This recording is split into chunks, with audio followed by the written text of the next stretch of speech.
ಸ್ವಾಗತ. ನಾನು ಜಯಶ್ರೀ ಆರ್ಯಪ್ಪು. ಇದೀಗ ವಾರ್ತಾ ಮುಖ್ಯಾಂಶಗಳು. ವಿವೇಕಾನಂದ ಕಾಲೇಜಿನ ರಾಷ್ಟ್ರೀಯ ಸೇವಾ ಯೋಜನೆಯ ಸ್ವಯಂ ಸೇವಕರಿಂದ ಪ್ಲಾಸ್ಟಿಕ್ ಮನೆ ನಿರ್ಮಾಣ. ಹೊಸ ಆಲೋಚನೆಯ ಮೂಲಕ ರೂಪುಗೊಂಡ ಈ ಪ್ಲಾಸ್ಟಿಕ್ ಮನೆಯಲ್ಲಿ ನಡೆಯುತ್ತಿದೆ ಜಾಗೃತಿ ಮೂಡಿಸುವ ಕಾರ್ಯ. ಸ್ವಚ್ಛ ಪರಿಸರ ನಿರ್ಮಾಣವೇ ಈ ಮನೆಯ ಉದ್ದೇಶ. ಭೂಲೋಕದ ಸ್ವರ್ಗದಂತೆ ಕಣ್ಮನ ಸೆಳೆಯುತ್ತಿದೆ ಕೊಡಚಾದ್ರಿ. ಇಲ್ಲಿದೆ ಪ್ರವಾಸಿಗರನ್ನು ಕೈಬೀಸಿ ಕರೆಯುವ ಸುಂದರ ಪ್ರಕೃತಿ ನೋಟ. ಚಾರಣಿಗರಿಗೆ ಪ್ರಿಯವಾದ ಈ ಸ್ಥಳ ಸೂರ್ಯಾಸ್ತಕ್ಕೆ ಪ್ರಸಿದ್ಧಿ. ರಾಷ್ಟ್ರಮಟ್ಟದ ಸೆಲ್ಫಿ ಸ್ಪರ್ಧೆ ವೀರ್ ಕೋ ನಮನ್ ಆರಂಭ. ಯುದ್ಧ ಸ್ಮಾರಕ ಮತ್ತು ರಾಷ್ಟ್ರೀಯ ಪ್ರಾಮುಖ್ಯತೆಯ ಸ್ಮಾರಕಗಳ ಮುಂದೆ ಸೆಲ್ಫಿ ಕ್ಲಿಕ್ ಮಾಡಿ ಕಳಿಸುವುದು ಈ ಸ್ಪರ್ಧೆಯ ವಿಶೇಷ. ಫೆಬ್ರವರಿ 25ರಿಂದ ಪ್ರಾರಂಭವಾಗಿ ಮಾರ್ಚ್ 25ರಂದು ಕೊನೆಯಾಗಲಿರುವ ಸ್ಪರ್ಧೆ. ವಿವೇಕಾನಂದ ಕಾಲೇಜಿನಲ್ಲಿ ವೈಭವಯುತವಾಗಿ ನಡೆದ ಟ್ಯಾಲೆಂಟ್ಸ್ ಡೇ. ಕರ್ನಾಟಕ ರಾಜ್ಯದ ವೈಭವ ಪ್ರಸ್ತುತಪಡಿಸಿದ ವಿದ್ಯಾರ್ಥಿ ಸಮೂಹ. ವಿದ್ಯಾರ್ಥಿಗಳ ಪ್ರತಿಭಾ ಅನಾವರಣಕ್ಕೆ ಸಾಕ್ಷಿಯಾದ ವೇದಿಕೆ. ಜನ ಮೆಚ್ಚುಗೆಗೆ ಪಾತ್ರವಾಗುತ್ತಿದೆ ದಿ ಕ್ರಿಟಿಕ್ ಕಿರುಚಿತ್ರ. ರಾಷ್ಟ್ರ ಪ್ರಶಸ್ತಿ ವಿಜೇತ ಮನ್ಸೂರಿ ನಿರ್ದೇಶನದಲ್ಲಿ ಮೂಡಿಬಂದ ಚಿತ್ರ. ಅನಿರೀಕ್ಷಿತ ತಿರುವುಗಳಿಂದ ಜನಮನ ಸೆಳೆಯುವ ಶಾರ್ಟ್ ಮೂವಿ.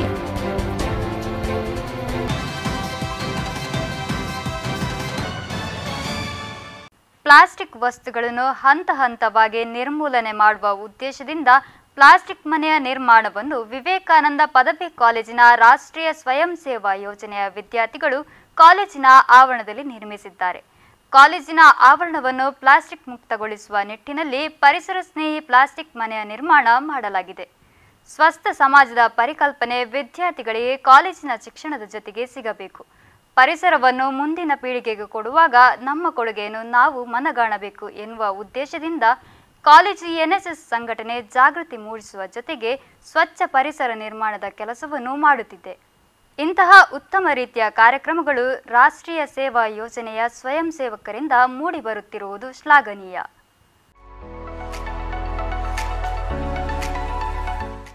ಪುತ್ತೂರಿನ ವಿವೇಕಾನಂದ ಮಹಾವಿದ್ಯಾಲಯದ ಗ್ರಾಮ ವಿಕಾಸ ಸಮಿತಿ, youth forum, youth red cross ಘಟಕ, ಐಕ್ಯುಎಸಿ ಘಟಕ ಹಾಗೂ ಕೊಡಿಪಾಡಿ ಗ್ರಾಮ ವಿಕಾಸ ಸಮಿತಿ ಇವುಗಳ ಸಂಯುಕ್ತಾಶ್ರಯದಲ್ಲಿ ಕೊಡಿಪಾಡಿ ಗ್ರಾಮದಲ್ಲಿ ಕ್ಯಾನ್ಸರ್ ಜಾಗೃತಿ ಅಭಿಯಾನ ನಡೆಯಿತು. ವಿದ್ಯಾರ್ಥಿಗಳು ಹಾಗೂ ಉಪನ್ಯಾಸಕರನ್ನೊಳಗೊಂಡ ತಂಡವು ಸುಮಾರು 60ಕ್ಕೂ ಅಧಿಕ ಮನೆಗಳಿಗೆ ಭೇಟಿ ನೀಡಿ ಕ್ಯಾನ್ಸರ್ ಕುರಿತಾಗಿ ಮಾಹಿತಿ ನೀಡಿದರು. ಪುತ್ತೂರಿನ ವಿವೇಕಾನಂದ ವಿದ್ಯಾವರ್ಧಕ ಸಂಘ ಪ್ರವರ್ತಿತ ವಿವೇಕಾನಂದ ತಕ್ಷಶಿಲಾ ಬಾಲಕರ ವಸತಿ ನಿಲಯದ ವತಿಯಿಂದ ಕಾಲೇಜಿನ ಆವರಣದಲ್ಲಿ ಭಾರತ ಮಾತಾ ಪೂಜಾ ಮತ್ತು ಬೆಳದಿಂಗಳ ಭೋಜನ ಕಾರ್ಯಕ್ರಮಗಳು ನಡೆಯಿತು. ಕಾರ್ಯಕ್ರಮದಲ್ಲಿ ಮುಖ್ಯ ಅತಿಥಿಯಾಗಿ ವಿವೇಕಾನಂದ ವಿದ್ಯಾವರ್ಧಕ ಸಂಘದ ಕೋಶಾಧಿಕಾರಿ ಅಚ್ಯುತ ನಾಯಕ್, ಅಧ್ಯಕ್ಷರಾಗಿ ವಿವೇಕಾನಂದ ವಸತಿ ನಿಲಯಗಳ ಆಡಳಿತ ಮಂಡಳಿಯ ಅಧ್ಯಕ್ಷ ರಮೇಶ್ ಪ್ರಭು ಭಾಗವಹಿಸಿದ್ದರು. ವಿವೇಕಾನಂದ ವಸತಿ ನಿಲಯಗಳ ಆಡಳಿತ ಮಂಡಳಿಯ ಕಾರ್ಯದರ್ಶಿ ಶಿವಕುಮಾರ್ ಪಿವಿ, ಮುಖ್ಯ ನಿಲಯ ಪಾಲಕರಾದ ಗೋವಿಂದರಾಜ ಶರ್ಮಾ, ಆಡಳಿತಾಧಿಕಾರಿ ಲಕ್ಷ್ಮೀ ಪ್ರಸಾದ್, ಆಡಳಿತ ಮಂಡಳಿಯ ಸದಸ್ಯರುಗಳು, ಸಿಬ್ಬಂದಿ ವರ್ಗದವರು ಉಪಸ್ಥಿತರಿದ್ದರು. ಇದೇ ಸಂದರ್ಭದಲ್ಲಿ ವಸತಿ ನಿಲಯದ ವಿದ್ಯಾರ್ಥಿಗಳು ಸಾಂಸ್ಕೃತಿಕ ಕಾರ್ಯಕ್ರಮಗಳನ್ನು ಆಸ್ವಾದಿಸುತ್ತಾ ವಿವಿಧ ರೀತಿಯ ಭಕ್ಷ್ಯಗಳನ್ನು ಒಳಗೊಂಡ ಬೆಳದಿಂಗಳ ಭೋಜನವನ್ನು ಸವಿದರು. ಸುತ್ತಲೂ ಹಚ್ಚ ಹಸುರಿನಿಂದ ಕಂಗೊಳಿಸುವ ವನ. ದೂರದಲ್ಲೆಲ್ಲೋ ದಿಗಂತದಲ್ಲಿ ಭುವನ ಗಗನಗಳ ಚುಂಬನವಾದಂತೆ ಭಾಸವಾಗುವ ಕ್ಷಣ. ನೋಡಿದಷ್ಟು ಸಾಲದು ಎಂಬಂತೆ ಪ್ರಕೃತಿಯ ರಮ್ಯತೆಗೆ ಸೋಲುವ ಮನ. ಈ ಎಲ್ಲ ಭಾವನೆಗಳ ಉಗಮಕ್ಕೆ ಕಾರಣವಾದ ಸ್ಥಳ ಯಾವುದು ಎಂಬ ಕೌತುಕಕ್ಕೆ ಉತ್ತರ ನೀಡಲಿದೆ ಈ ವಿಶೇಷ ವರದಿ.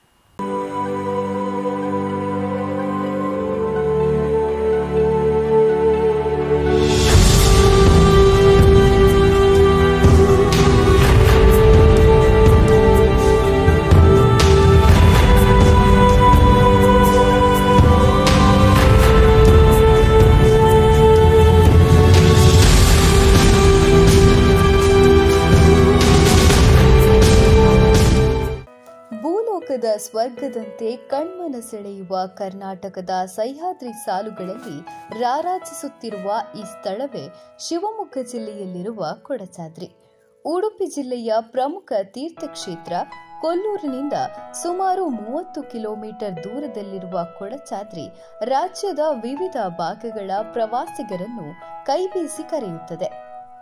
ಚಾರಣಿಗರಿಗಂತೂ ಅತ್ಯಂತ ಪ್ರಿಯವಾದ ಸ್ಥಳ ಇದಾಗಿದ್ದು ಸೂರ್ಯಾಸ್ತಕ್ಕೆ ಹೆಚ್ಚು ಪ್ರಸಿದ್ಧಿಯನ್ನು ಪಡೆದಿದೆ.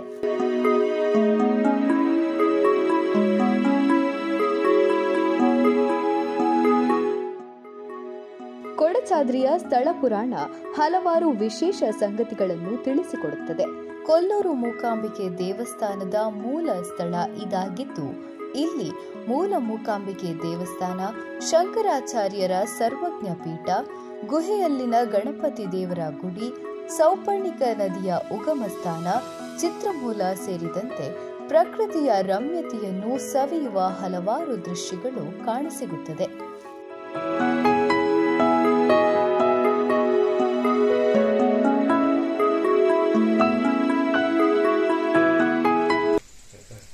ಕೊಡಚಾದ್ರಿಯಲ್ಲಿ ಇದು ಪ್ರಧಾನ ದೇವಸ್ಥಾನ ನಾವೀಗಿರುವಂಥದ್ದು. ಜೀಪ್ ಸ್ಟ್ಯಾಂಡಿಂದ ಒಂದು 300 ಮೀಟರ್ ಆಗುತ್ತೆ. ಫಸ್ಟಿಗೆ ಕಾಲಭೈರವ ಹುಲಿರಾಯ ದೇವಸ್ಥಾನ, ಅದಾದ ನಂತರದಲ್ಲಿ ಈಗ ಇರುವಂಥದ್ದು ಮೂಲ ಸ್ಥಾನ. ಅದು ಪರ್ವತೇಶ್ವರ, ಪಾರ್ವತಿ ಈಶ್ವರ ಮತ್ತು ಗಣಪತಿ. ಇಲ್ಲಿ 1ನೇ ಯುಗದಲ್ಲಿ ಸಪ್ತಋಷಿಗಳು ಪ್ರತಿಷ್ಠೆ ಮಾಡ್ತಾರೆ ಹಿಮಾಲಯದಲ್ಲಿ. 2ನೇ ಯುಗದಲ್ಲಿ ಪರ್ವತ ಇಲ್ಲಿ ಬರುತ್ತೆ ರಾಮರಾವಣ ಯುದ್ಧ ಕಾಲದಲ್ಲಿ.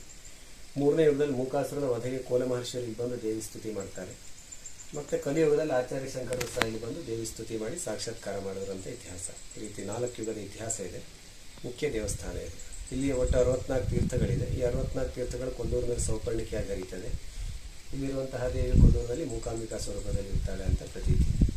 ಈ ರೀತಿ 4 ಯುಗದ ಇತಿಹಾಸ ಇದೆ. ಮುಖ್ಯ ದೇವಸ್ಥಾನ ಇದು. ಹಾಗೆ ಇಲ್ಲಿಂದ ಮೇಲೆ ಬೆಟ್ಟ ಹತ್ತಿದ್ರೆ ಒಂದು ಅರ್ಧ ಕಿಲೋಮೀಟರ್ ಹೋದರೆ ಗುಹೆಯಲ್ಲಿ ಗಣಪತಿ ಇದೆ, ಗುಹಾ ಗಣೇಶ ಅಂತ ಹೇಳ್ತಾರೆ.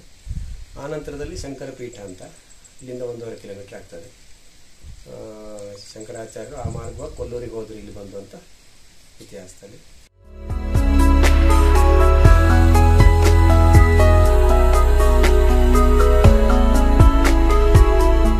ಕೊಡಚಾದ್ರಿಯ ಬೆಟ್ಟದ ಸಾಲುಗಳು ಮೂಕಾಂಬಿಕಾ ವನ್ಯಜೀವಿ ಅಭಯಾರಣ್ಯದ ವ್ಯಾಪ್ತಿಯಲ್ಲಿ ಬರುತ್ತದೆ.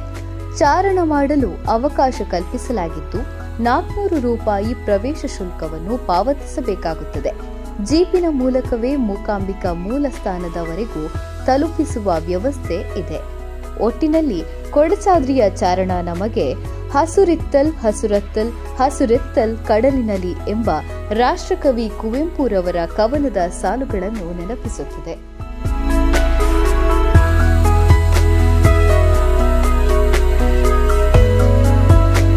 ಪುತ್ತೂರಿನ ನೆಹರು ನಗರದ ವಿವೇಕಾನಂದ ಆಂಗ್ಲ ಮಾಧ್ಯಮ ಸಿಬಿಎಸ್ಇ ಶಾಲೆಯ ಮೊದಲ ವಾರ್ಷಿಕ ಕ್ರೀಡಾಕೂಟ ಫೆಬ್ರವರಿ 25ರಂದು ಶಾಲಾ ಆವರಣದಲ್ಲಿ ನಡೆಯಿತು. ಗುಜರಾತ್ ಜೈಂಟ್ಸ್ ತಂಡದ ಕಬಡ್ಡಿ ಆಟಗಾರ ರತನ್ ಗೌಡ ಕ್ರೀಡಾ ಜ್ಯೋತಿ ಬೆಳಗಿಸುವ ಮೂಲಕ ಕ್ರೀಡಾಕೂಟವನ್ನು ಉದ್ಘಾಟಿಸಿದರು. ಕಾರ್ಯಕ್ರಮದ ಅಧ್ಯಕ್ಷತೆಯನ್ನು ಶಾಲಾ ಆಡಳಿತ ಮಂಡಳಿಯ ಅಧ್ಯಕ್ಷರಾದ ವಸಂತಿ ಕೆದಿಲಾ ವಹಿಸಿದ್ದರು. ಈ ಸಂದರ್ಭ ವಿವೇಕಾನಂದ ಪದವಿ ಕಾಲೇಜಿನ ವಿದ್ಯಾರ್ಥಿನಿ ಜೂನಿಯರ್ ಅಂಡರ್ ಆಫೀಸರ್ ಹೇಮಸ್ವಾತಿ ಅವರನ್ನು ಸನ್ಮಾನಿಸಲಾಯಿತು. ಡಿಸೆಂಬರ್ 2021ರಲ್ಲಿ ಭಾರತೀಯ ಲೆಕ್ಕ ಪರಿಶೋಧಕರ ಸಂಸ್ಥೆ ನಡೆಸಿದ ಸಿಎ ಫೌಂಡೇಶನ್ ಪರೀಕ್ಷೆಯಲ್ಲಿ ವಿವೇಕಾನಂದ ಮಹಾವಿದ್ಯಾಲಯದ ದ್ವಿತೀಯ ಬಿಕಾಂ ವಿದ್ಯಾರ್ಥಿಗಳಾದ ಪ್ರದ್ಯೋತ್ ಕುಮಾರ್ ಬಿ, ವಿಖ್ಯಾತ್ ಶೆಟ್ಟಿ, ಗ್ರೀಷ್ಮಾ ಆಳ್ವ ಮತ್ತು ತೃತೀಯ ಬಿಕಾಂ ವಿದ್ಯಾರ್ಥಿನಿ ಸೌಮ್ಯ ಉತ್ತಮ ಅಂಕಗಳನ್ನು ಪಡೆದು ತೇರ್ಗಡೆ ಹೊಂದಿದ್ದಾರೆ. ಇವರು ವಿವೇಕಾನಂದ ವಿದ್ಯಾಸಂಸ್ಥೆಯ Vivekananda institute for CA studies ವಿಕಾಸ್ನಿಂದ ಕೊಡಮಾಡುವ ತರಬೇತಿಯನ್ನು ಪಡೆದಿರುತ್ತಾರೆ. ಗ್ರಾಮೀಣ ವಿದ್ಯಾರ್ಥಿಗಳ ಸಿಎ ಕನಸನ್ನು ನನಸು ಮಾಡುವ ಉದ್ದೇಶದಿಂದ ಗ್ರಾಮೀಣ ಭಾಗದಲ್ಲಿ, ಅದರಲ್ಲೂ ಪುತ್ತೂರಿನಲ್ಲಿರುವ ಏಕೈಕ ಕೋಚಿಂಗ್ ಸೆಂಟರ್ ಇದಾಗಿದೆ. ಬೋಧನೆ ಮತ್ತು ಕಲಿಕಾಧಾರಿತ ಶಿಕ್ಷಣದ ಜೊತೆಗೆ ಸಿಎ ಸಂಸ್ಥೆಯಲ್ಲಿ ಅರ್ಹ ವಿದ್ಯಾರ್ಥಿಗಳಿಗೆ ಆನ್ಲೈನ್ ನೋಂದಣಿಗೆ ನೆರವನ್ನು ನೀಡಲಾಗುತ್ತಿದ್ದು, ನುರಿತ ಶಿಕ್ಷಕರಿಂದ ತರಬೇತಿಯನ್ನು ನೀಡಲಾಗುತ್ತಿದೆ. ಪುತ್ತೂರಿನ ವಿವೇಕಾನಂದ ಸ್ನಾತಕೋತ್ತರ ಅಧ್ಯಯನ ಕೇಂದ್ರದಲ್ಲಿ ಕಾಲೇಜು ವಾರ್ಷಿಕೋತ್ಸವದ ಪ್ರಯುಕ್ತ ಕುಕಿಂಗ್ ವಿದೌಟ್ ಫೈರ್ ಸ್ಪರ್ಧೆಯನ್ನು ಏರ್ಪಡಿಸಲಾಗಿತ್ತು. ಈ ಸ್ಪರ್ಧೆಯು ಸ್ನಾತಕೋತ್ತರ ಅಧ್ಯಯನ ಕೇಂದ್ರದಲ್ಲಿ ಫೆಬ್ರವರಿ 23ರಂದು ನಡೆಯಿತು. ಸ್ಪರ್ಧೆಯಲ್ಲಿ ಸ್ನಾತಕೋತ್ತರ ವಿಭಾಗದ ವಿದ್ಯಾರ್ಥಿಗಳ 21 ತಂಡಗಳು ಭಾಗವಹಿಸಿ ವಿವಿಧ ಬಗೆಯ ತಿಂಡಿ ತಿನಿಸುಗಳನ್ನು ತಯಾರಿಸಿದರು. ಇನ್ನು ಈ ಕುರಿತಾದ ಹೆಚ್ಚಿನ ಮಾಹಿತಿ ಇಲ್ಲಿದೆ. ಎಲ್ರಿಗೂ ನಮಸ್ಕಾರ. ಇವತ್ತು ಕಾಲೇಜಲ್ಲಿ ಕಾಲೇಜ್ ಡೇ ಪ್ರಯುಕ್ತ ಕುಕಿಂಗ್ ವಿದೌಟ್ ಫೈರ್ ಕಾಂಪಿಟೇಷನ್ ನಡೀತಾ ಇದೆ. ವಿಕಸನ ಟಿವಿಗೆ ತಮಗೆಲ್ರಿಗೂ ಸ್ವಾಗತ. ಬನ್ನಿ ನಾವು ಒಂದ್ಸಲ ಎಲ್ಲರನ್ನ ಭೇಟಿ ಹಾಕೊಂಡು ಬರೋಣ.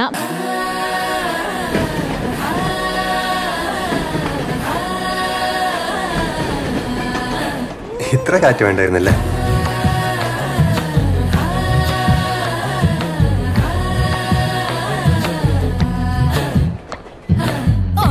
മുന്തിരി പറക്ക പറക്ക മടുക്കുവോളം തിന്നുക്കെ തിന്നുക്കെ തേങ്ങ കൊത്തൊന്ന് കൊറിക്ക കൊറിക്ക വെത്തലും പാക്കും ചവയ്ക്ക ചവയ്ക്ക പന്തല് മുഴുവൻ തിരക്ക തിരക്ക പെണ്ണ് ജക്കനും വേർക്ക വേർക്ക പെണ്ണിന്റെ മൊഞ്ച് കണ്ടോക്കിയ കണ്ടോക്കിയ ജക്കന്റെ പത്രാസ് കണ്ടോക്കിയ കണ്ടോക്കിയ പെണ്ണും ജക്കനും കെട്ടും കഴിഞ്ഞ് നടന്നു വരുമ്പോ ചിരിക്ക ചിരിക്ക പെണ്ണും ജക്കനും കെട്ടും കഴിഞ്ഞ് നടന്നു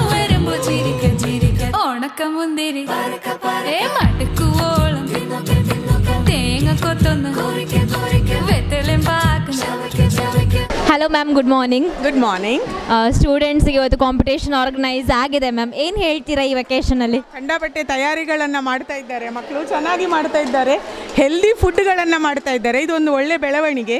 ಯಾಕೆಂತ ಹೇಳಿದರೆ ನಾವು ಯಾವತ್ತೂ ನೋಡ್ತಾ ಇರ್ತೇವೆ ಮಕ್ಕಳು ಫಾಸ್ಟ್ ಫುಡ್ಡು ಅದು ಇದು ಅಂತ ಹೇಳ್ಕೊಂಡು, ಬಟ್ ಇಲ್ಲಿ ತರಕಾರಿಗಳು, ವೆಜ್ಜು, ಡ್ರೈ ಫ್ರೂಟ್ಸು ಎಲ್ಲ ಇಟ್ಕೊಂಡು ಮಾಡ್ತಾ ಇದ್ದಾರೆ. ವಿದೌಟ್ ಫೈರ್ ಮಾಡ್ತಾ ಇದ್ದಾರೆ.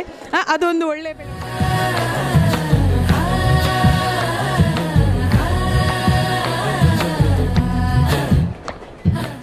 ಎಸ್, ಇವತ್ತಿನ ಕಾಂಪಿಟೇಷನ್ ಇದು ಕನ್ವೀನರ್ ಆಗಿ ನಮ್ಮ ಮ್ಯಾಮ್ ಸಿಕ್ಕಿದ್ದಾರೆ. ಅವ್ರು ಏನು ಹೇಳ್ತಾರೆ ಕೇಳುವ. Hello everyone, I'm really happy how this competition is going. All our students have shown such enthusiastic participation. It's like a house kitchen atmosphere inside when I enter the room here, and there's so much aroma going on. So I'm really happy how all our students have brought out their creative side. So many creative dishes, healthy dishes they are planning to do. I'm excited to taste all these dishes and very very happy. I think we can open one PG canteen only for all our students creativity, new dishes. ಎಲ್ರಿಗೂ ನಮಸ್ತೆ. ಇವತ್ತು taste ಕೂಡ ಮಾಡಿದ್ದೀರಾ, judgment ಕೂಡ ಮಾಡಿದ್ದೀರಾ. ಹೇಗಿತ್ತು ನಿಮ್ಮ experience? ತುಂಬ ಚೆನ್ನಾಗಿತ್ತು. ಬಿಕಾಸ್ ನಾನು basically I love cooking and variety of cooking ಇದ್ದು, ಅಂದರೆ ಎಸ್ಪೆಷಲಿ ಇದು ವಿದೌಟ್ ಫೈರ್ ಆದ ಕಾರಣ ಇಷ್ಟು ಶಾರ್ಟ್ ಟೈಮಲ್ಲಿ 2 ಅವರ್ಸಲ್ಲಿ ಇಷ್ಟು items it's really good. And ನಾವು ಕೂಡ ಅದೇ ನೀವು ಹೇಳಿದಾಗೆ ಪೇಷನ್ಸಲ್ಲಿ ಚೆಕ್ ಮಾಡಿದ್ವಿ. ಬಿಕಾಸ್ ನಾವು ಟೇಸ್ಟಿಗೂ ಮಾತ್ರ ನಮ್ಮ ಹೊಟ್ಟೆ ಹಾಳಾದರೂ ಪರವಾಗಿಲ್ಲ ಅಂತ ಎಲ್ಲ ವೆರೈಟಿ ಆಫ್ ಫುಡ್ಡನ್ನು ತಿಂದ್ವಿ. And it was excellent and well organised. Ma'am, ನಾವು ಕೇಳಬೇಕೇನಪ್ಪ ಅಂದರೆ ಫಸ್ಟಲ್ಲಿ ಹೋಗೋ ನಮ್ಮ ಬಾಯಿ ತುಂಬ ಫ್ರೆಶ್ ಇರುತ್ತೆ, ಟೇಸ್ಟ್ ಗೊತ್ತಾಗುತ್ತೆ. ಅಟ್ ಲಾಸ್ಟ್ ಇಷ್ಟು ಟೀಮ್ಸ್ ಇತ್ತು, ಮೋರ್ ದ್ಯಾನ್ 15 ಟೀಮ್ಸ್ ಇತ್ತು. ಕಡೆಗಾಗುವಾಗ ಹೇಗಾಯಿತು ma'am? It was nice actually. To see the smiling face of the students itself was so refreshing. Then students actually chose healthy items itself. So it was, we felt safe, secure. And varieties of food being healthy and to suit the summer season also they have selected. So we did not feel that much as was expected. It was nice. Sir, ಯಾವ criteria ಮೇಲೆ judgment ಹೋಯಿತು ಅಂತ? All the recipes were good actually. One was better than another one. Now we have some confusion regarding which was best. So many recipes had innovative ideas. So based on that innovative things, I think we will decide who is the winner. Overall it was good. Everything was good. ಕುಕ್ಕಿಂಗ್ಗೆ ಅಂತ ಒಂದು ಕಡೆ students preparation, college day ಮಧ್ಯೆ ಆಗೋವಂಥ competition, ಈ summer ಡೇಸ್ಗೆ suit ಆಗೋವಂಥ ಒಂದಷ್ಟು recipes, ಅದರ ಜೊತೆಗೆ ಆಯಾಯ ಊರಿಗೆ ಸಂಬಂಧಿಸಿದಂಥ ಅವರೆಲ್ಲರ ಫೇವ್ರೆಟ್ ಡಿಶಸ್, ಇವೆಲ್ಲವುಗಳನ್ನು ಕೂಡ ಕೇವಲ 2 ಗಂಟೆಗಳಲ್ಲಿ ಸ್ಟೂಡೆಂಟ್ಸ್ ಮಾಡಿ ಮುಗಿಸಿದ್ದಾರೆ ಅಂದರೆ ನಿಜಕ್ಕೂ ನಾವು ಪ್ರೌಡ್ ಅನ್ನಲೇಬೇಕು. ಭರವಸೆಯ ಭವಿಷ್ಯಕ್ಕಾಗಿ Vikasana TV, powered by VC journalism. ಪ್ರತಿಯೊಬ್ಬರಲ್ಲೂ ಪ್ರತಿಭೆ ಎನ್ನುವುದು ಸುಪ್ತವಾಗಿರುತ್ತದೆ. ವಿದ್ಯಾರ್ಥಿಗಳ ಪ್ರತಿಭೆಯನ್ನು ಅನಾವರಣಗೊಳಿಸುವ ಕಾಯಕ ಶಾಲಾ ಕಾಲೇಜು ಹಂತದಲ್ಲಿ ವಿವಿಧ ಕಾರ್ಯಕ್ರಮಗಳ ಮೂಲಕ ಸಾಧ್ಯವಿದೆ. ಅದರಲ್ಲೂ ವೃತ್ತಿಪರ ವಿಷಯಗಳನ್ನು ಅಧ್ಯಯನ ಮಾಡುತ್ತಿರುವ ವಿದ್ಯಾರ್ಥಿಗಳಿಗೆ ತಮ್ಮ ಉದ್ಯೋಗ ಕ್ಷೇತ್ರ ಬಯಸುವ ಕೌಶಲ್ಯಗಳನ್ನು ಒದಗಿಸುವ ಪ್ರಯತ್ನವನ್ನು ಕಾಲೇಜುಗಳು ಮಾಡಬೇಕು ಹಾಗೂ ವಿದ್ಯಾರ್ಥಿಗಳು ಅದನ್ನು ಚೆನ್ನಾಗಿ ಬಳಸಿಕೊಳ್ಳಬೇಕು. ಹೀಗೆ ವಿದ್ಯಾರ್ಥಿಗಳ ವ್ಯಕ್ತಿತ್ವ ವಿಕಸನಕ್ಕೆ ಸಹಕಾರಿಯಾಗುವಂತಹ ಕಾರ್ಯಚಟುವಟಿಕೆಯೊಂದರ ಕುರಿತಾದ ವಿಶೇಷ ವರದಿ ಇಲ್ಲಿದೆ.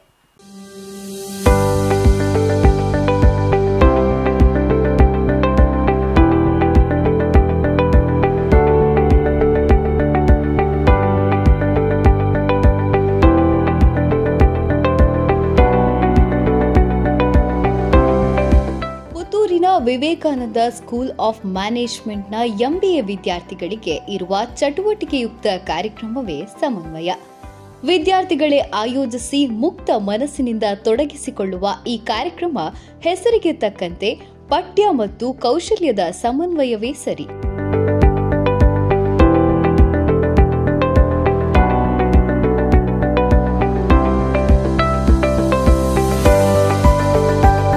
ವಿಚಾರ ಮಂಡನೆ, ಚರ್ಚೆ, ಪ್ರಾಡಕ್ಟ್ ಮಾರ್ಕೆಟಿಂಗ್, ರಸಪ್ರಶ್ನೆ ಎಂಬಿತ್ಯಾದಿ ಚಟುವಟಿಕೆಗಳು ವಿದ್ಯಾರ್ಥಿಗಳಲ್ಲಿ ವಿಚಾರದ ಕುರಿತಾದ ಜ್ಞಾನವನ್ನು ಹೆಚ್ಚಿಸಿಕೊಳ್ಳುವುದರ ಜೊತೆಗೆ ಸಂವಹನ ಕೌಶಲ, ವಿಷಯಗಳ ಪ್ರಸ್ತುತಿ, ಮುಂದೆ ಉದ್ಯೋಗ ಕ್ಷೇತ್ರದಲ್ಲಿ ಎದುರಾಗಬಲ್ಲ ಸವಾಲುಗಳ ಪುಟ್ಟ ಪರಿಚಯವನ್ನು ಮಾಡಿಕೊಡುತ್ತದೆ.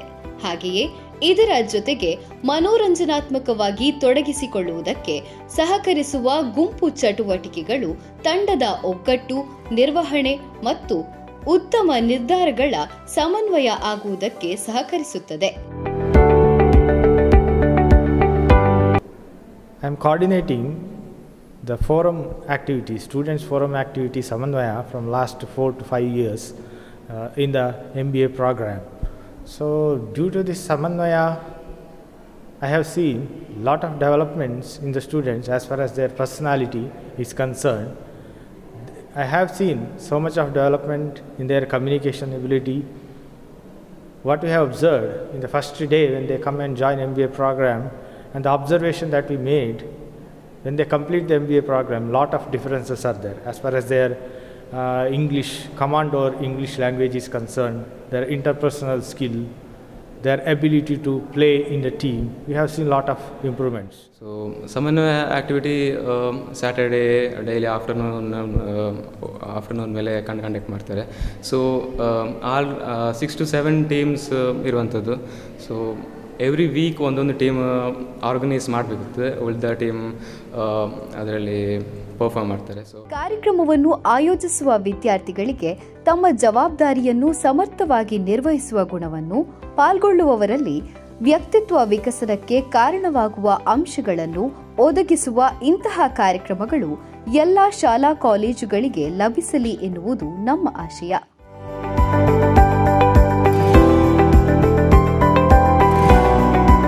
ಕ್ಯಾಮರಾ ಪರ್ಸನ್ ಅರುಣ್ ಕಿರಿಮಂಜೇಶ್ವರ ಜೊತೆ ದಿವ್ಯಶ್ರೀ ರೈ, ವಿಕಸನ ಟಿವಿ, ಪುತ್ತೂರು.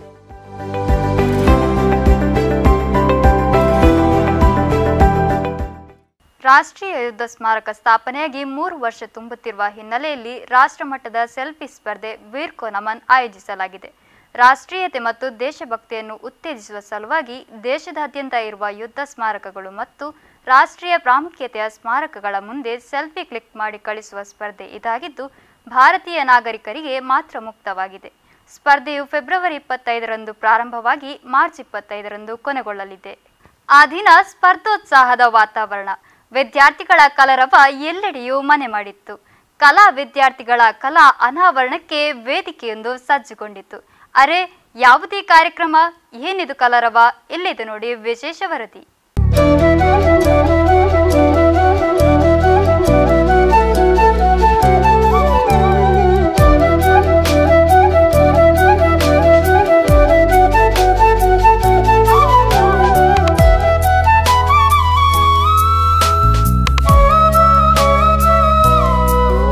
ವಿವಿಧ ಬಗೆಯ ಸ್ಪರ್ಧೆಗಳು, ವಿದ್ಯಾರ್ಥಿಗಳ ಲಘು ಬಗೆಯ ಪಾಲ್ಗೊಳ್ಳುವಿಕೆ, ಚಪ್ಪಾಳಿಯ ಸದ್ದಿಗೆ ಸ್ಪರ್ಧಾಳುಗಳ ಉತ್ಸಾಹ ಇಮ್ಮಡಿಯಾಗುತ್ತಿತ್ತು. ಕೊರೋನಾ ಕಾರಣದಿಂದ ಕಳೆದ 2 ವರ್ಷದಿಂದೀಚೆಗೆ ಮರೆಯಾಗಿದ್ದ ಸಂಭ್ರಮದ ವಾತಾವರಣ ಮರುಸೃಷ್ಟಿಯಾಗಿದ್ದು ಕಲರವ 2022 ಇಂಟ್ರಾ ಕಾಲೇಜ್ ಟ್ಯಾಲೆಂಟ್ ಹಂಟ್ನಲ್ಲಿ.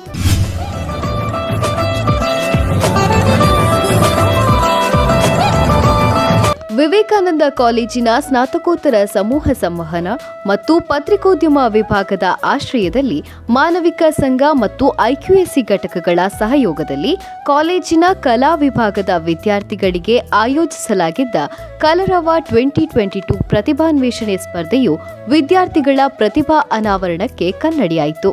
ಇವತ್ತಿಲ್ಲಿ ಕಲರವ ಅನ್ನೋ ಒಂದು ಫೆಸ್ಟ್ ನಡೀತಾ ಇದೆ. ಇದು MCJ ಸ್ಟೂಡೆಂಟ್ ನಮಗೆ ಕಂಡಕ್ಟ್ ಮಾಡ್ತಿದ್ದಾರೆ. ತುಂಬ ಚೆನ್ನಾಗಿ ನಡೀತಿದೆ. ಹಲವಾರು ಕಾಂಪಿಟೇಷನ್ಸ್ ನಡೀತಾ ಇದೆ. ಇದು ನನಗೊಂದು ಹೊಸ ಅನುಭವ ಅಂತಲೇ ಹೇಳ್ಬೋದು. ಹಾಗೆ ತುಂಬ ಚೆನ್ನಾಗಿದೆ ಈ ಪ್ರೋಗ್ರಾಮ್. ತುಂಬ ಎಂಜಾಯ್ ಮಾಡಿದ್ವಿ. ತುಂಬ ಕಲರ್ಫುಲ್ ಆಗಿತ್ತು.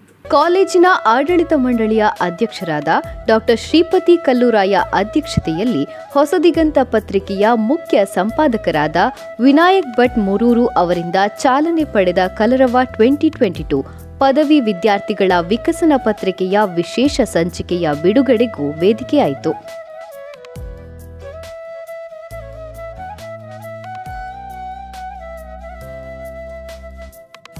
ಕಲಾ ವಿದ್ಯಾರ್ಥಿಗಳ ಪ್ರತಿಭಾನ್ವೇಷಣೆಗೆ ಆಯೋಜಿಸಿದ್ದ ಸ್ಪರ್ಧೆಗಳು ಕಾರ್ಯಕ್ರಮದ ಮೆರುಗನ್ನು ಹೆಚ್ಚಿಸಿತು. ವಿಭಾಗದ ಕಾರ್ಯಕ್ರಮಗಳನ್ನೇ ತಂಡಗಳಿಗೆ ಹೆಸರಾಗಿ ನೀಡಿರುವುದು ಮತ್ತೊಂದು ವಿಶೇಷ. ವಿಕಸನ, ವಿಕಾಸ, ವಿನೂತನ, ಪಾಂಚಜನ್ಯ, ಮಣಿಕರ್ಣಿಕಾ, ನಯನ ಎನ್ನುವ 6 ತಂಡಗಳನ್ನು ರಚಿಸಿ ರಸಪ್ರಶ್ನೆ, ಮಾಕ್ ಪ್ರೆಸ್, ಚರ್ಚೆ, ನಿರೂಪಣೆ, ಬರವಣಿಗೆ, ಛಾಯಾಚಿತ್ರ ಸ್ಪರ್ಧೆಗಳ ಜೊತೆಗೆ ಸರ್ಪ್ರೈಸ್ ಇವೆಂಟ್ ಆಯೋಜಿಸಲಾಗಿತ್ತು. ವಿವಿಧ ಸ್ಪರ್ಧೆಗಳಲ್ಲಿ ಮೇಲುಗೈ ಸಾಧಿಸುವ ಮೂಲಕ ವಿಕಾಸ ತಂಡ ಸಮಗ್ರ ಪ್ರಶಸ್ತಿಗೆ ಭಾಜನವಾಯಿತು. ವಿಕಸನ ತಂಡವು ಸಮಪೈಪೋಟಿಯೊಂದಿಗೆ ದ್ವಿತೀಯ ಸ್ಥಾನ ಗಳಿಸುವಲ್ಲಿ ಸಫಲವಾಯಿತು. ಅಚ್ಚುಕಟ್ಟಾದ ಕಾರ್ಯಕ್ರಮ ಆಯೋಜನೆ ಹಾಗೂ ವಿದ್ಯಾರ್ಥಿಗಳ ಉತ್ಸಾಹಿ ಪಾಲ್ಗೊಳ್ಳುವಿಕೆಯೊಂದಿಗೆ ಕಲರವ 2022 ಯಶಸ್ವಿಯಾಗಿ ತೆರೆ ಕಂಡಿತು. ಕ್ಯಾಮರಾ ಪರ್ಸನ್ ಪವಿತ್ ಜೊತೆ ದಿವ್ಯಶ್ರೀ ರೈ, ವಿಕಸನ ಟಿವಿ, ಪುತ್ತೂರು.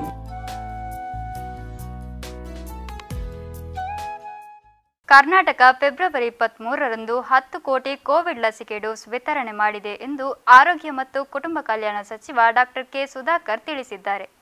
ಭಾರತ ಪ್ರಪಂಚದಲ್ಲಿಯೇ ಅತಿದೊಡ್ಡ ಕೋವಿಡ್ ಲಸಿಕಾ ಅಭಿಯಾನವನ್ನು ಆರಂಭ ಮಾಡಿದ್ದು, ಇದುವರೆಗೂ 170 ಕೋಟಿಗೂ ಅಧಿಕ ಕೋವಿಡ್ ಲಸಿಕೆ ಡೋಸ್ ನೀಡಲಾಗಿದೆ. ಕರ್ನಾಟಕವು ಕ್ಷಿಪ್ರ ವೇಗದಲ್ಲಿ ಲಸಿಕೆ ನೀಡುವ ಮೂಲಕ ಈ ಮೈಲಿಗಲ್ಲನ್ನು ಸಾಧಿಸುವ ಜೊತೆಗೆ ತನ್ನ ಜನರನ್ನು ಸಾಂಕ್ರಾಮಿಕದಿಂದ ರಕ್ಷಣೆ ಮಾಡುತ್ತಿದೆ.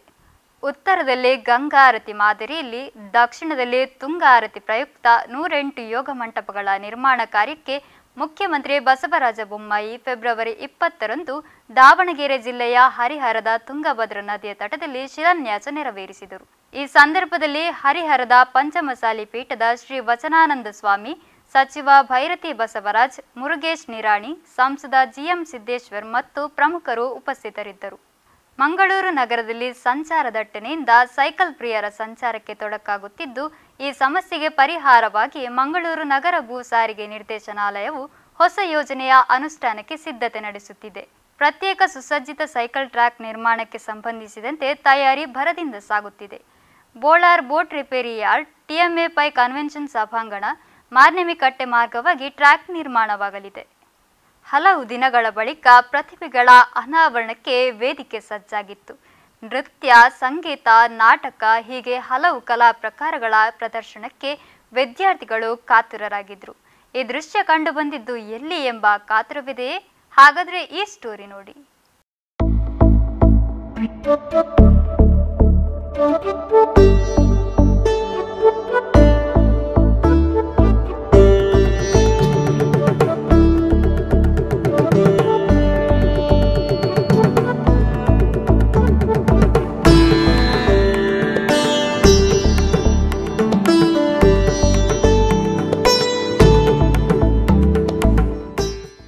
ಪುತ್ತೂರಿನ ವಿವೇಕಾನಂದ ಕಾಲೇಜಿನಲ್ಲಿ ಫೆಬ್ರವರಿ 21ರಂದು ಕಲಾ ಸಂಭ್ರಮದ ಮೆರುಗು ಮನೆ ಮಾಡಿತ್ತು. ಕೊರೋನಾ ಕಾರಣದಿಂದ ಸ್ಥಗಿತಗೊಂಡಿದ್ದ ಸಾಂಸ್ಕೃತಿಕ ಕಲಾ ವೈಭವ ಮರುಕಳಿಸಿ ಯಶಸ್ವಿಯಾಯಿತು.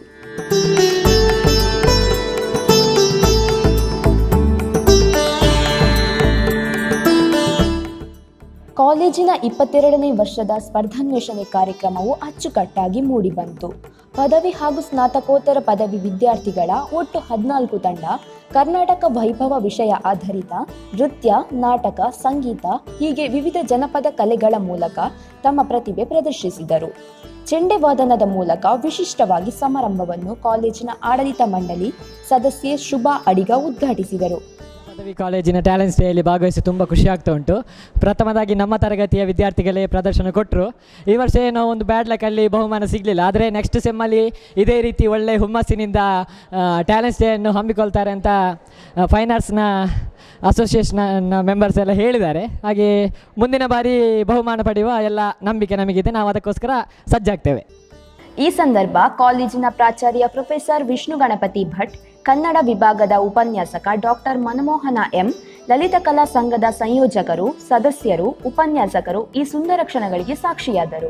ಯೂಶ್ವಲಿ ಟ್ಯಾಲೆಂಟ್ಸ್ ಡೇ ಆರ್ಗನೈಸ್ ಮಾಡೋದೊಂದು ಚಾಲೆಂಜಿಂಗ್ ಟಾಸ್ಕ್ ನಮಗೆ. ಇದು ಆ್ಯಕ್ಚುಲಿ 2 ಸರ್ತಿ ಪೋಸ್ಟ್ಪೋನ್ ಆಗಿ 3ನೇ ಸರ್ತಿ ಆಗಿರುವಂಥದ್ದು ಬೇರೆ ಬೇರೆ ರೀಸನ್ಸಿಂದ.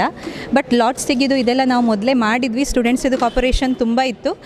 ಸ್ಟೂಡೆಂಟ್ಸ್ ತುಂಬ ಚೆನ್ನಾಗಿ ಕಾಪರೇಟ್ ಮಾಡಿದರು. ಟೈಮ್ಗೆ ಬಂದು ಲಾಟ್ಸ್ ತೆಗೆಯುವಂಥದ್ದು ಎಲ್ಲ ಕೂಡ ಆಯಿತು. ಮತ್ತು ನಾವು ಪ್ರತಿಯೊಂದು ಟೀಮನ್ನು, ಇಡೀ ಫೈನ್ ಆರ್ಟ್ಸ್ ಟೀಮನ್ನು ನಾವು ಡಿಸ್ಟ್ರಿಬ್ಯೂಟ್ ಮಾಡಿಕೊಂಡು ಒಬ್ಬೊಬ್ಬರಿಗೆ ಒಂದೊಂದು ವರ್ಕ್ ಅಂತ ಕೊಟ್ಟಿದ್ವಿ. ಸೊ ಎಲ್ಲರೂ ಕೂಡ ತುಂಬ ಚೆನ್ನಾಗಿ ಆ ವರ್ಕನ್ನು ಮಾಡಿದ್ದೇವೆ. ಅದೇ ರೀತಿಯಲ್ಲಿ ಜೂರಿ ಮೆಂಬರ್ಸ್ ಬಂದವರು ಕೂಡ ತುಂಬ ಅಪ್ರಿಷಿಯೇಟ್ ಮಾಡಿದರು. ಮಕ್ಕಳದ್ದು ಡಿಸಿಪ್ಲಿನ್ ಕೂಡ ತುಂಬ ಚೆನ್ನಾಗಿ ಮೇಂಟೈನ್ ಮಾಡಿದರು. ಸೊ ಓವರ್ ಆಲ್ ಪ್ರೋಗ್ರಾಮ್ ತುಂಬ ಚೆನ್ನಾಗಿ ಆಯಿತು. ನಾವು ಕರ್ನಾಟಕ ಸ್ಟೇಟ್ ಎಕ್ಸ್ಪೊಸಿಷನ್ ಅಂತ ಹೇಳುವ ಥೀಮನ್ನು ಕೊಟ್ಟು ಮಕ್ಕಳ ಕ್ರಿಯೇಟಿವಿಟಿಯನ್ನು ನೋಡಲಿಕ್ಕೆ ಈ ಸರ್ತಿ ಒಂದು ಪರ್ಟಿಕ್ಯುಲರ್ ಥೀಮನ್ನು ಕೊಟ್ಟು ಮಾಡಿಸಿದ್ವಿ.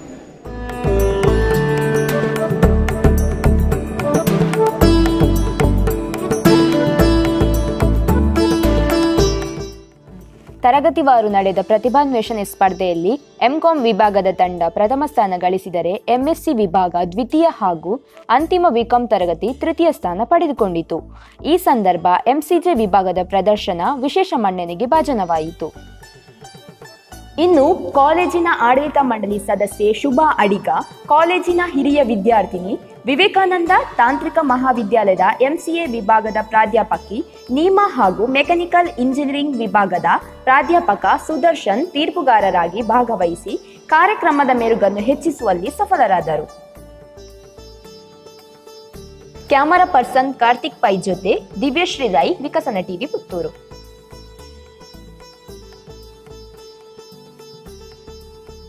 ಪುತ್ತೂರು ವಿವೇಕಾನಂದ ಕಾಲೇಜಿನ ಎನ್ಸಿಸಿ ಘಟಕದ ಆಶ್ರಯದಲ್ಲಿ ಪುಲ್ವಾಮಾ ವೀರ ಯೋಧರ ಸ್ಮರಣೆ ಕಾರ್ಯಕ್ರಮ ಫೆಬ್ರವರಿ 14ರಂದು ಕಾಲೇಜಿನ ಪಿಜಿ ಸೆಮಿನಾರ್ ಹಾಲ್ನಲ್ಲಿ ನಡೆಯಿತು. ದ್ವಿತೀಯ ಕಲಾ ವಿಭಾಗದ ವಿದ್ಯಾರ್ಥಿ ಮಂಜುನಾಥ್ ಜೋಡುಕಲ್ಲು ಮುಖ್ಯ ಅತಿಥಿಯಾಗಿ ಭಾಗವಹಿಸಿದ್ರು. ಕಾರ್ಯಕ್ರಮದಲ್ಲಿ ಕಾಲೇಜಿನ ಪ್ರಾಚಾರ್ಯ ಪ್ರೊಫೆಸರ್ ವಿಷ್ಣು ಗಣಪತಿ ಭಟ್, ಎನ್ಸಿಸಿ ಅಧಿಕಾರಿ ಲೆಫ್ಟಿನೆಂಟ್ ಭಾಮಿ ಅತುಲ್ ಶೆಣೈ ಉಪಸ್ಥಿತರಿದ್ದರು.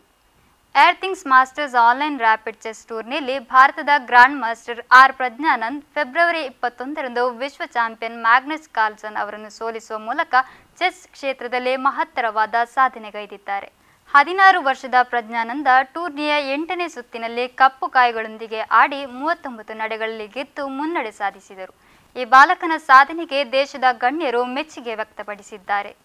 ರಾಷ್ಟ್ರ ಪ್ರಶಸ್ತಿ ವಿಜೇತ ಯುವ ನಿರ್ದೇಶಕ ಮನ್ಸೂರೆ ಹರಿವು, ನಾತಿ ಚರಾಮೆ, ಆಕ್ಟ್ 1978 ಮುಂತಾದ ಅದ್ಭುತ ಚಿತ್ರಗಳನ್ನು ಸ್ಯಾಂಡಲ್ವುಡ್ಗೆ ನೀಡಿದ್ದಾರೆ. ಇದೀಗ ಪತ್ರಕರ್ತ BM ಬಶೀರ್ ಅವರ ಕಥೆಯನ್ನಾಧರಿಸಿ ದಿ ಕ್ರಿಟಿಕ್ ಎನ್ನುವ ಕಿರುಚಿತ್ರವನ್ನು ನಿರ್ದೇಶಿಸಿದ್ದಾರೆ. ಅಹಂಕಾರಿ ಹಿರಿಯ ವಿಮರ್ಶಕ ಈ ಕಥೆಯ ನಾಯಕ. ಅನಿರೀಕ್ಷಿತ ತಿರುವುಗಳನ್ನು ಹೊಂದಿರುವ ಕತೆ ನಾಯಕನ ಆತ್ಮವಿಮರ್ಶನೆಗೆ ಮುನ್ನುಡಿಯಾಗುತ್ತದೆ. ಇನ್ನು ಸತ್ಯ ಹೆಗ್ಡೆ ಬ್ಯಾನರ್ಸ್ ನಡಿಯಲ್ಲಿ ಮೂಡಿ ಬಂದಿರುವ ಈ ಕಿರುಚಿತ್ರವು ಗುರುಪ್ರಸಾದ್ ನಾರ್ನಾಡ್ ಕ್ಯಾಮರಾ ಕಣ್ಣಲ್ಲಿ ಅದ್ಭುತವಾಗಿ ಸೆರೆಯಾಗಿದೆ. ಈ ಚಿತ್ರಕ್ಕೆ ಶಿಲ್ಪ ಹೆಗ್ಡೆ ಬಂಡವಾಳ ಹೂಡಿದ್ದು, ಹಿರಿಯ ಕಲಾವಿದ TS ನಾಗಭರಣ ಜೊತೆಗೆ ಕಲಾವಿದೆ ಉಮಾ ವೈಜಿ ತಮ್ಮ ಪಾತ್ರಗಳಿಗೆ ಜೀವ ತುಂಬಿದ್ದಾರೆ. ಇವಿಷ್ಟು ಈ ಹೊತ್ತಿನ ವಿಶೇಷ. ಭರವಸೆಯ ಭವಿಷ್ಯಕ್ಕಾಗಿ Vikasana TV, powered by VC journalism.